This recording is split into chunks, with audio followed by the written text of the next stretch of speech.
ने कहा, भारत अपने प्राचीन वैभव को पुनः स्थापित कर रहा है, जिससे पूरे विश्व और मानवता को होगा लाभ।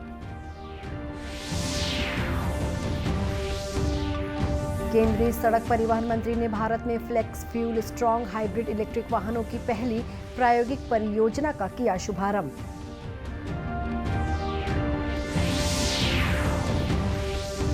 छत्तीसगढ़ में भी अब सूचना के अधिकार के तहत लोगों को तीनों स्तर पर मिल सकेगी ऑनलाइन जानकारी।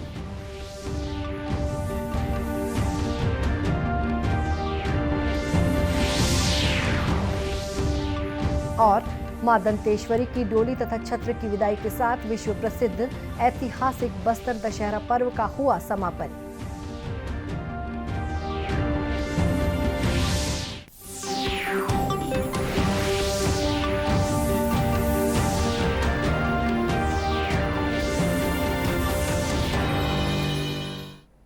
नमस्कार, आप देख रहे हैं दूरदर्शन समाचार। मैं हूं शुभ्रा भट्टाचार्य। अब समाचार विस्तार से। प्रधानमंत्री नरेंद्र मोदी ने कल उज्जैन के विश्व प्रसिद्ध महाकालेश्वर मंदिर में महाकाल लोक परियोजना के पहले चरण का लोकार्पण किया। श्री मोदी ने महाकाल मंदिर में पूजा अर्चना की और आरती की। लोकार्पण के बाद जनसभा को संबोधित करते हुए प्रधानमंत्री ने कहा कि उज्जैन हजारों वर्ष तक भारत के धन, ऐश्वर्य और समृद्धि, ज्ञान और गरिमा तथा सभ्यता और साहित्य का प्रणेता रहा है। उन्होंने कहा कि उज्जैन का प्रत्येक कण आध्यात्मिकता में डूबा है और इससे शाश्वत ऊर्जा का संचार होता है। प्रधानमंत्री ने कहा कि सफलता के शिखर तक पहुंचने के लिए आवश्यक है कि राष्ट्र अपने सांस्कृतिक उत्कर्ष का स्पर्श करे और गर्व से अपनी नई पहचान से जुड़ा रहे। उन्होंने कहा कि नया भारत अपने प्राचीन मूल्यों को लेकर आगे बढ़ रहा है, साथ ही विज्ञान और अनुसंधान की परंपरा को भी सशक्त कर रहा है। भारत अपने प्राचीन वैभव को पुनः स्थापित कर रहा है, जिससे पूरे विश्व और मानवता को लाभ होगा। भारत की दिव्यता शांतिपूर्ण विश्व के लिए मार्ग प्रशस्त करेगी। आजादी के इस अमृत काल में अमर अवंतिका भारत के सांस्कृतिक अमरत्व की घोषणा कर रही है। उज्जैन जो हजारों वर्षों से भारतीय कालगणना का केंद्र बिंदु रहा है, वो आज एक बार फिर भारत की भव्यता के एक नए कालखंड का उद्घोष कर रहा है। साथियों, भारत के लिए धर्म का अर्थ है हमारे कर्तव्यों का सामूहिक संकल्प। हमारे संकल्पों का ध्येय है विश्व का कल्याण, मानव मात्र की सेवा। काशी विश्वनाथ कॉरिडोर के अनुरूप निर्मित श्री महाकाल कॉरिडोर की अनुमानित लागत 800 करोड़ रुपए है। परियोजना के पहले चरण में महाकाल लोक, रुद्र सागर और धार्मिक महत्व के कई अन्य निर्माण किए गए हैं। परियोजना का दूसरा चरण वर्ष 2023-24 में पूरा हो जाएगा। केंद्रीय सड़क परिवहन और राजमार्ग मंत्री नितिन गडकरी ने भारत में टोयोटा की flex fuel strong hybrid electric वाहनों की पहली प्रायोगिक परियोजना का शुभारंभ किया। ये वाहन पेट्रोल के साथ एथेनॉल और इलेक्ट्रिक पावर से भी चल सकेंगे। इस अवसर पर श्री गडकरी ने कहा कि इस परियोजना की सफलता से भारत इलेक्ट्रिक वाहनों के निर्माण में अग्रणी देश बन जाएगा। उन्होंने कहा कि ये प्रौद्योगिकी अभिनव, क्रांतिकारी, टिकाऊ, लागत प्रभावी, ऊर्जा कुशल हैं और नए भारत में परिवहन क्षेत्र को पूरी तरह से बदलने में सक्षम हैं। For energy point of view, we don't need to import energy, we can export the energy. There are many people asking me the question that you are talking about electric, you are talking about methanol, you are talking about ethanol, you are talking about bio LNG, bio CNG, you are talking about green hydrogen, and what will happen? तो मैं कहता हूँ ये समुंदर है जिसमें जितना दम है पटक ले तो भी पेट्रोल डीजल आने ही वाला है. We have ample capability, we encourage the people in flex engine, if we can use in place of petrol, ethanol, our requirement will be 4,000 crore liter. Already the Toyota has started now, we are going to launch this car. Shri Gadkari ने कहा कि आत्मनिर्भर भारत के लिए कृषि क्षेत्र में विकास दर 6 से 8% बढ़ना आवश्यक है। उन्होंने ग्रामीण अर्थव्यवस्था को बढ़ावा देने के लिए अतिरिक्त खाद्यान्न और चीनी को एथेनॉल में बदलने पर बल दिया है। रायपुर स्थित Dau Kalyan Singh post graduate institute और रिसर्च सेंटर को पंडित जवाहरलाल नेहरू मेडिकल कॉलेज से अलग कर दिया गया है। अब ये एक स्वतंत्र संस्थान पोस्ट ग्रेजुएट इंस्टीट्यूट के रूप में संचालित किया जाएगा। ये प्रस्ताव स्वास्थ्य मंत्री टी.एस. सिंहदेव की अध्यक्षता में इंस्टीट्यूट की सामान्य सभा की बैठक में पारित किया गया। श्री सिंहदेव ने अधिकारियों को न्यूरोलॉजी और अन्य विभागों की कई बीमारियों के पैकेज आयुष्मान में जोड़ने के निर्देश दिए। आने वाले दिनों में संस्थान में गैस्ट्रो सर्जरी, नेफ्रोलॉजी और यूरो सर्जरी विभाग में भी पीजी कोर्स शुरू करने की योजना तैयार की जा रही है। बैठक में चिकित्सालय के बेहतर तरीके से संचालन के लिए अन्य कई महत्वपूर्ण निर्णय लिए गए। स्वास्थ्य मंत्री श्री सिंहदेव ने डीकेएस अस्पताल का निरीक्षण कर वहां भर्ती मरीजों के स्वास्थ्य का हालचाल भी जाना। बैठक में स्वास्थ्य मंत्री ने दूर दराज इलाकों से आने वाले मरीजों के साथ आने वाले परिजनों के रहने के लिए निवास की आवश्यकता को देखते हुए डीकेएस परिसर में योजना बनाकर कार्यवाही करने के निर्देश भी दिए। छत्तीसगढ़ आज से देश का 6वां ऐसा राज्य बन गया है जहां पर सूचना के अधिकार के तहत लोगों को तीनों स्तर पर ऑनलाइन जानकारी मिल सकेगी। इसके लिए ऑनलाइन वेब पोर्टल लॉन्च किया गया है।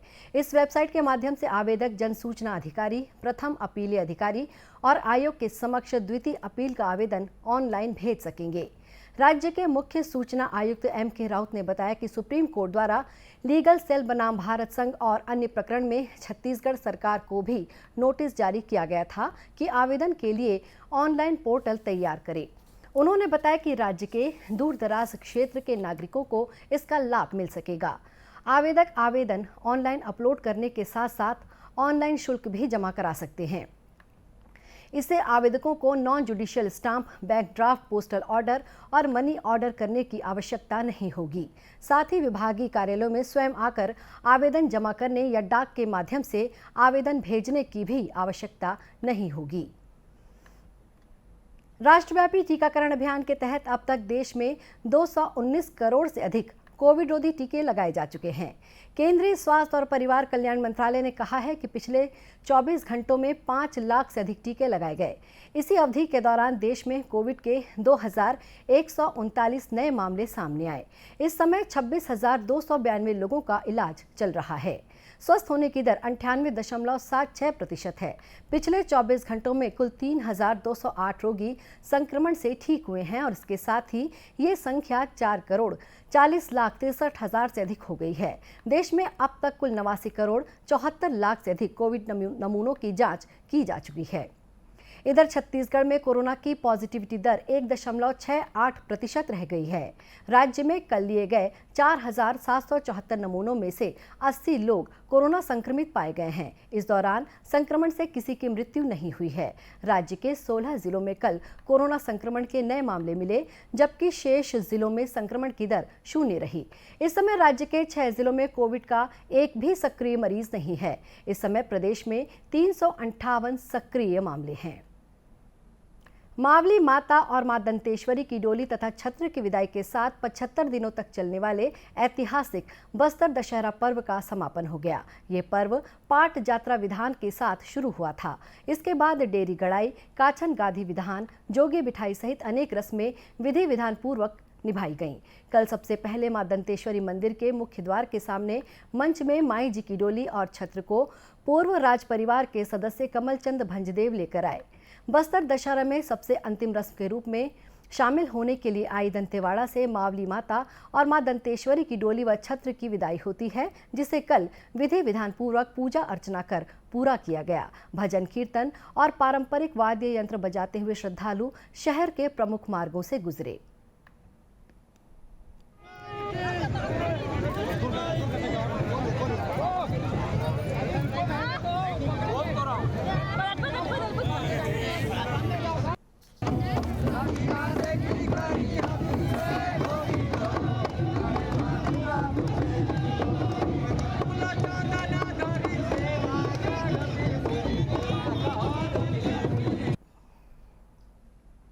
मां दंतेश्वरी की डोली विदाई रस्म में जनप्रतिनिधि और गणमान्य नागरिक भी शामिल हुए।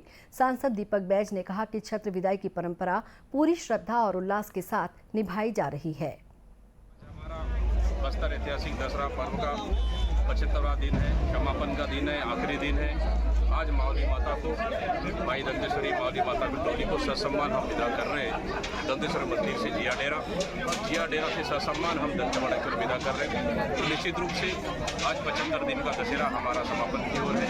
मैं पूरे बस्तरवासियों को, क्षेत्र की जनता को, शासन प्रशासन को, माजी मुखिया, की पुजारी, सभी देवी देवताओं जो यहाँ आकर दशहरा पर्व सफल बनाने में मदद की, उनको बहुत बहुत हार्दिक बधाई और शुभकामनाएं। इस यात्रा में बड़ी संख्या में श्रद्धालु शामिल हुए और माई जी की डोली का जगह जगह स्वागत किया गया। दुर्ग स्थित हेमचंद विश्वविद्यालय द्वारा अक्टूबर महीने को राष्ट्रपिता महात्मा गांधी के नाम समर्पित करने के लिए अनेक कार्यक्रमों का आयोजन किया जा रहा है। इसके तहत विश्वविद्यालय के टैगोर हॉल में गांधी जी के मोहनदास से महात्मा बनने तक के सफर को रंगोली के माध्यम से दर्शाया गया है। एनएसएस के स्वयंसेवकों द्वारा महात्मा गांधी के आज़ादी के आंदोलन में दिए गए योगदान को रंगोली के माध्यम से आकर्षक ढंग से उकेरने का प्रयास किया गया है, जिसे देखने बड़ी संख्या में लोग पहुंच रहे हैं। विश्वविद्यालय की कुलपति अरुणा पल्टा ने भी आयोजन स्थल में पहुंचकर रंगोली का उद्घाटन किया और छात्रों के प्रयासों की सराहना की। दूरदर्शन समाचार से चर्चा में उन्होंने बताया कि युवा पीढ़ी को महात्मा गांधी के व्यक्तित्व तथा उनके कार्यों से अवगत कराने के लिए विश्वविद्यालय ने ये पहल की है। महात्मा गांधी जी के ऊपर एक पूरी रंगोली की सीरीज़ बनाई गई है, जिसमें बापू के अलग अलग रूपों को और अलग अलग उनके जो सत्याग्रह थे उनको यहाँ पर रंगोली के माध्यम से दिखाने का प्रयास किया गया है, जिसमें स्टूडेंट लाइफ में फिर आगे चलकर जब वो साउथ अफ्रीका पहुँचे, उसके बाद जब वो वापस आए, उनकी भारत में जो पदयात्राएं हुई, विभिन्न प्रकार के सत्याग्रह उन्होंने किए और जो इसके बाद क्विट इंडिया मूवमेंट हुआ, देश को आज़ादी मिली, भारत पाकिस्तान का विभाजन और अंत में गांधी से महात्मा बनने तक की जो उनकी यात्रा है, उसका पूरा प्रदर्शन यहाँ पर रंगोली के माध्यम से किया गया है। इस दौरान विश्वविद्यालय के अधिष्ठाता डॉक्टर प्रशांत श्रीवास्तव और स्वामी स्वरूपानंद सरस्वती महाविद्यालय की प्राचार्य हंसा शुक्ला भी विशेष रूप से मौजूद रहीं। अब कुछ खबरें जिलों से।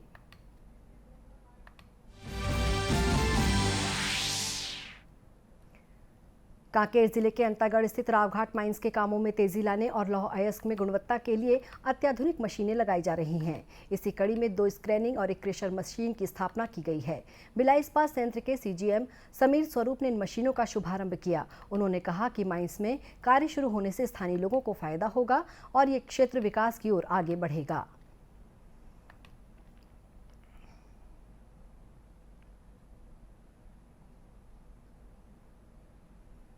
रायपुर पुलिस ने नशे के खिलाफ बड़ी कार्रवाई की है। शहर के मुकुटनगर से नशे का कारोबार करने वाले 6 आरोपियों को हिरासत में लेकर इनके पास से 2 लाख नग नशीली टैबलेट जब्त की गई है, जिसकी अनुमानित कीमत 1 करोड़ रुपए बताई जा रही है। एसएसपी प्रशांत अग्रवाल ने बताया कि इस मामले में अन्य आरोपियों की तलाश जारी है।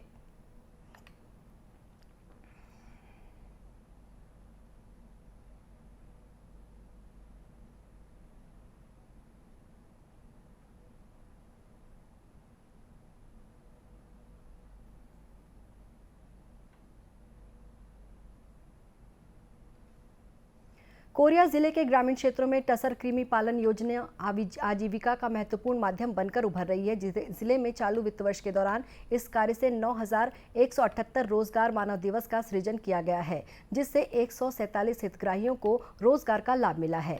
जिले में वनखंडों और शासकीय टसर केंद्रों में खाद्य पौधों में टसर कीट पालन योजना के माध्यम से डाबा कोकून का उत्पादन किया जा रहा है। इसी के साथ ये समाचार बुलेटिन समाप्त हुआ। नमस्कार।